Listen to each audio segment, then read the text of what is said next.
Thanks for choosing this free Anfield Index podcast. If you'd prefer to listen to this or any of our other shows without adverts, then now's the time to check out Anfield Index Pro. With AI Pro, you can supercharge your entire listening experience. You'll not only get all of our podcasts without the ads, but you'll have them far faster with our quick publish feature available exclusively for subscribers. AI Pro also puts you in the heart of our sound studio, with an option to listen to many of our shows live and interact with the podcasters in real time as the shows are recording. Upgrading couldn't be easier. AI Pro is available on all popular podcast platforms, and we have our own apps for Apple and Android. Just head on over to AnfieldIndexPro.com and get started today.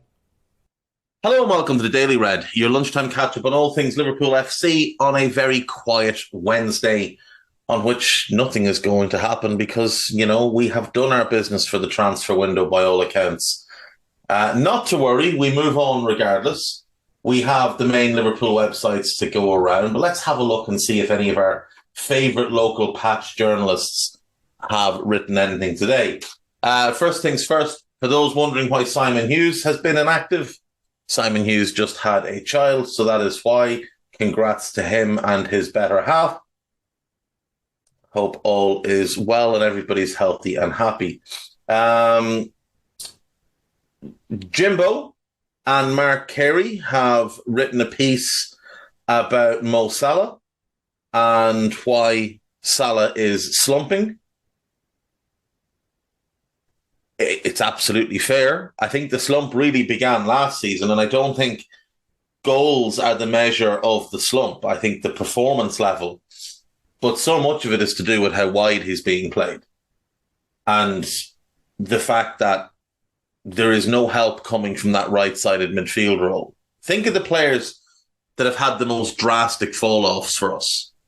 Trent, Fabinho, Salah, Matip, and Virgil. Well, Trent, Matip, and Salah all play on our right-hand side. Fabinho is affected by our right-hand side. And Virgil, well, I don't really know what's wrong with him. But I think Virgil's slump is more down to him managing himself than anything else. The others are all affected by that gaping hole at right-side midfield. And I do think if you've got a player who not just pulled their own weight, but could also take on a bit more, I think you'd see all the rest of them start to tick back up, especially if Salah is used more centrally. David Lynch wrote a piece yesterday, basically regarding where the money has gone. And it's an interesting piece on Liverpool.com. But it is worth pointing out that it doesn't really tackle one of the major issues, which is why on earth did the owners themselves not pay for the infrastructure upgrades? Why is the club paying for those when FFP allows for the owners to pay for those things? Doesn't count against your profit and loss, and it would have left some 200 million in the pot for Jurgen to buy players with over the last few years. And we wouldn't be in the situation that we're in now. So that piece is up on Liverpool.com. That's quite a good piece there. Neil Jones, his most recent piece was about the Fabinho Henderson fall-offs. It was interesting to see him actually highlight the fact that Henderson has been poor, though he did kind of gloss over the fact that he was also awful last season. Henderson has recently said that he thinks the World Cup took a lot out of him, but if you check Simon Brundish's Twitter, there's no real reason for the World Cup to have taken much out of him, considering how little he actually played there. And it also doesn't account for how bad he was for the 18 months leading into it and the 12 months before that he was also poor. Neil has also written a piece about Liverpool's pursuit of Jude Bellingham on goal.com, so check that out. Paul Joyce doesn't really know that football games take place. He doesn't understand the function of Twitter. As far as Paul is concerned, he sends a fax to somebody because he hears a bit of news, gets sent out, writes a few bits and bobs, sends it on to somebody else, gets sent out. You'll note that most journalists, when they tweet out a link to one of their pieces, give sort of a lead, give you, a little sampler of what the piece might contain. Not so much with Paul Joyce, just the link and nothing else. And Chris Bascombe seems to be part-time these days. Let's see what he's got to say for himself. The last thing Bascombe even put out on social media was regarding Everton, so, nobody cares. Let's move on then to the main Liverpool websites. We have This Is Anfield. Young Henrold, Mr. Jackson, has put up his half-season player ratings. I saw these yesterday. Some of them are a little bit generous, but I think these are actually very good from Henrold. So Alisson 9, I think that's absolutely fair. Queven Callagher 7. Again, I think that's pretty fair. Trent 5. Yeah, I think that's fair enough because he had looked a little bit better since the World Cup, though Matoma obviously gave him an absolute chasing. But he's had a dreadful season. Gomez 5, that's a little bit generous to me, but he did play really well against City. And I thought in the last game, he did improve as the game went on against Chelsea, but he had a really shaky first half. Joe Matip 5.5, I think, is generous. I think Matip's been really poor. I think he's been really poor. Ibu 7, I think that's fair enough. Virgil 5. I mean, as Henry says here, by a normal centre-back's level, Van Dijk has done just fine this season, but he's miles below his own standards. Like, that's the thing. Virgil this season has just played like a normal Premier League centre-back. And if we were just grading on an even plane, he's still been one of the better centre-backs in the league, but by his standards, he's been really poor. Nat Phillips 6 is very generous. Andy Robertson 6, yeah, it's fair enough. Costas 5.5. I have been a little bit disappointed with Costas. Fabinho 4, I think that's fair. Besetic 7, I think it's a little bit generous, but we'll allow it because he's a kid. Thiago 7.5. Henderson 4, that's really generous. Really, really generous. Naby Keita 5, again, I think that's fair enough. He's been obviously injured for a big chunk of the season. Then he played 317 minutes. But yeah, I think that's fair enough. Milner 5.5. He's had 2 decent games at right back. I think he's been fairly poor. Curtis Jones 5. I'm more surprised that he's played 10 times this season. 308 minutes. He needs to go on loan. He genuinely needs to go on loan. Harvey Elliott 6. Ox 5. Carvalho 5.5. Doak 7.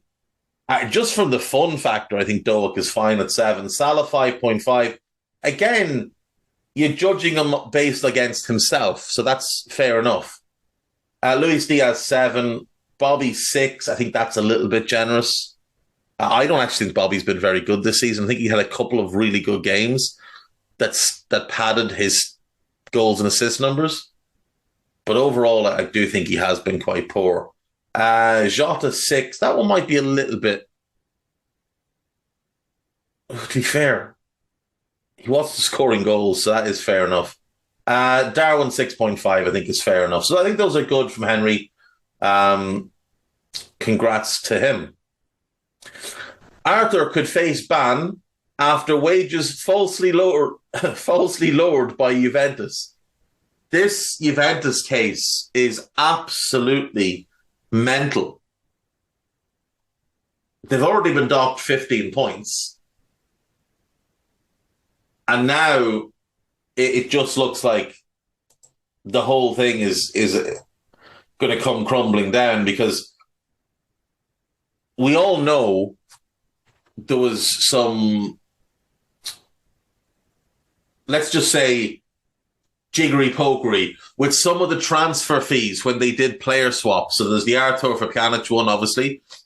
There's also that deal they did with City, which I think was just written off, where they swapped youngsters, both of whom the club's valued in around 10 to 12 million. And then obviously neither of those players have ever gone on to play for those clubs. So it's all a little bit weird. But yeah, they've lowered wages of players as well, including Artur, and apparently now he could face a 30-day ban. I don't know how that would affect him as far as playing for us. But if they're going to ban him, they should ban him now while he's still injured. 3 men were arrested for alleged homophobic chanting at Liverpool versus Chelsea. Less than ideal. Men aged 23, 37 and 49 were arrested on suspicion of homophobic intentional harassment, alarm and distress. The 37-year-old has been bailed pending further inquiries, and the other 2 will attend a voluntary interview. We're also aware that 16 people were ejected from the stadium by stewards for various offences. Most of them were Chelsea fans who were kicked out for chanting absolutely heinous things. Merseyside Police has issued the banning order to an Everton fan who shouted racial abuse at a Leicester fan last season. Matthew Gillespie, aged 32, of Bebington, pleaded guilty to a racially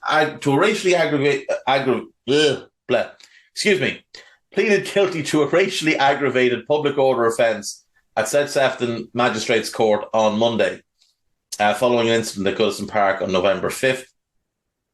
Good. He's now banned from going to games. He shouldn't be allowed to go to games. Bellingham rumours rubbished Mount support and Henderson's struggles. Latest Liverpool news. Forget Gravenberch. Florian Plettenberg has said that Bayern are not interested in loaning him out. I assume it was people putting together, 2 plus 2 and getting 5. We did have interest before. His agent was at Anfield at the weekend. But, agents go to games all the time. So it might well have been that she's looking to get a new client and she was there to watch them. Might well have been just the fact that she was in England and fancied going to one of the biggest games of the weekend. So, who knows? The captain in a difficult spot. Jordan Henderson has admitted it's been difficult over the last few weeks to perform to the level I'm capable of. The last few weeks.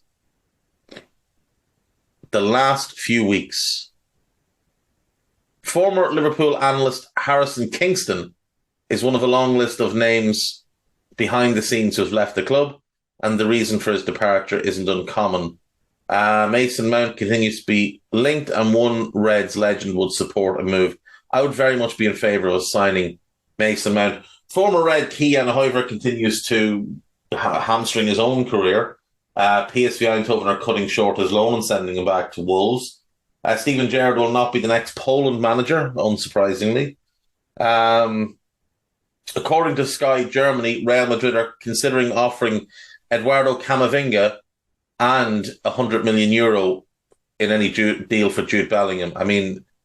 That's a hell of a deal. If you're Bayern, if you're Dortmund, you'd be nuts to turn that down.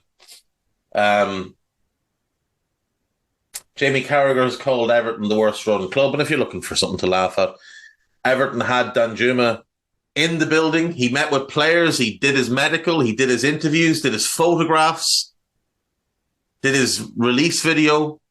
Everton did what Everton do and dicked about, and he just said no thanks and went off to join Spurs. Magnificent. On Liverpool.com, double Liverpool transfer error was already made in summer as 107 million FSG write-off may block deal. Let's have a gander at this and see what's going on.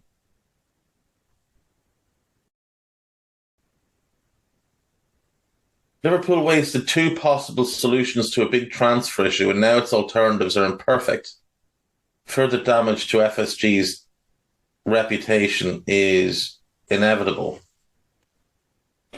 It seems that Liverpool has used all its money it had available for January on a forward rather than a midfielder.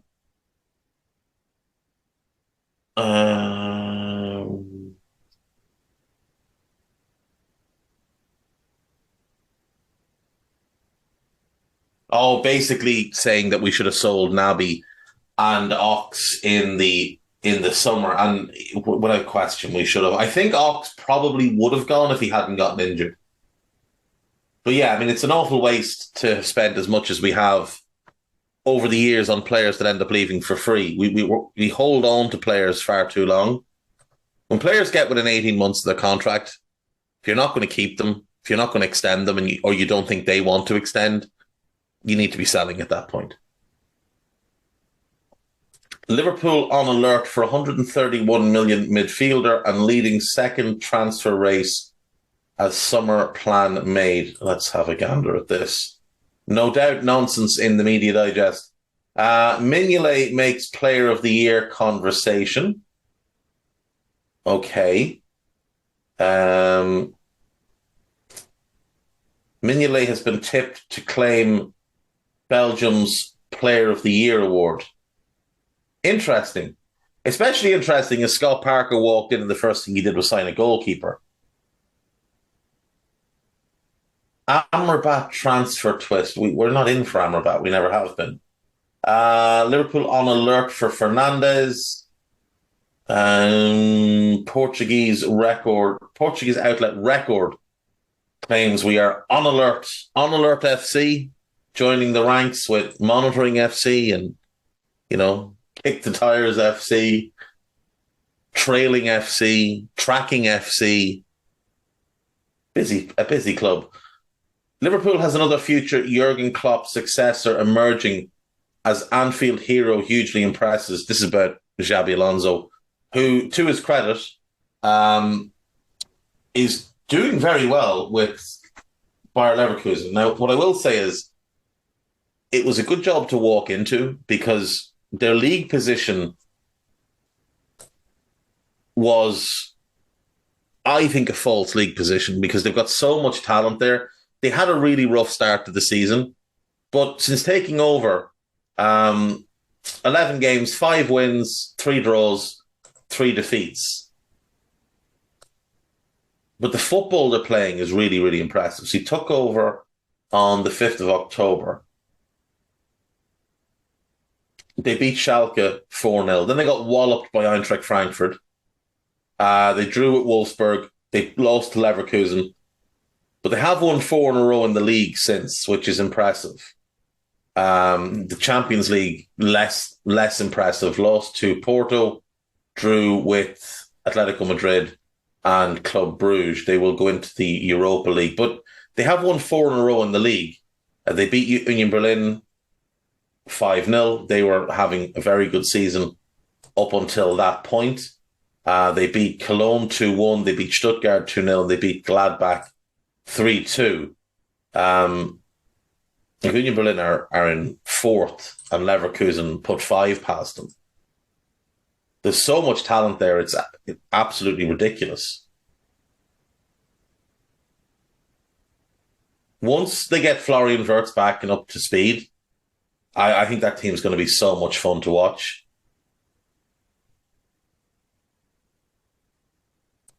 I think Alonso very much landed on his feet with that one.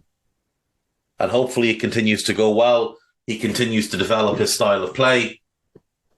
And maybe in the future he does become an option to replace Jurgen if the timing works. AnfieldIndex.com. We have a couple of new pieces. There's the post-mortem on the Chelsea game written by Stephen Smith. And there is a piece, could Roberto De Zerbi be the long-term successor to Jurgen Klopp? That one was also written by Stephen Smith. So do check those out. Podcast-wise, mentioned them yesterday. New Minefields, new Under Pressure, new Anfield Index podcast, new Pro Plus with Trev and Dave. There'll be a scout. There's 2 scouters getting recorded today, and one of them will probably be out this evening and one then maybe Friday. Neither of them will be about the the Brighton game, because, we don't do cups. But yeah, that's it. Take care. Take care. Take care, and I'll see you tomorrow. Bye-bye. We hope you enjoyed listening to this Anfield Index show. Please be sure to subscribe to our channel so future podcasts find their way to your device automatically. There's nothing quite like fan engagement, and we'd love to know what you think of anything discussed on this show. The best way to get in touch is over on our free Discord community, where both podcasters and listeners debate the hottest LFC topics 24/7. Sign up free now at AnfieldIndex.com/Discord. You won't regret it. You can also follow us on Twitter at Anfield Index and find us on Facebook by searching for Anfield Index. Oh, and before you go, we'd love it if you could leave us a 5-star review on your favourite podcast app. It only takes a couple of seconds, and it means the world to the people who create these free shows.